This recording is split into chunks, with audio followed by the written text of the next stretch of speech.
Court में practice and procedure act case की समाअत मुकम्मल। फैसला 5:30 बजे सुनाया जाएगा। अगले 5 साल में मईशत को पैरों पर खड़ा करेंगे, आवाम को महंगाई से निजात दिलाएंगे। नौजवान पाकिस्तान का मुस्तकबिल और उनका मुस्तकबिल सिर्फ नवाज शरीफ ने ही संवारना है।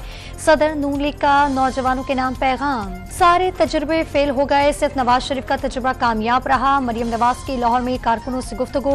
नवाज शरीफ के इस्तकबाल की तैयारियों का जायजा। इंसदादे दहशतगर्दी अदालत लाहौर ने जिन्ना हाउस के बाहर गाड़ियां जलाने के मुकदमे में सनम जावेद समेत 5 मुल्जिमान की जमानतें मंजूर कर ली। इसराइली हमलों में फलस्तीनी शहदा की तादाद 1100 तक पहुंच गई। इसराइली फौज ने बेगुनाह फलस्तीनियों पर फास्फोरस बमों का बेदरीग इस्तेमाल शुरू कर दिया। OIC ने कश्मीर का मसला संजीदा और तवज्जो तलब करार दे दिया। नुमाइंदा OIC को मकबूजा कश्मीर की सूरत हाल से आगाह कर दिया।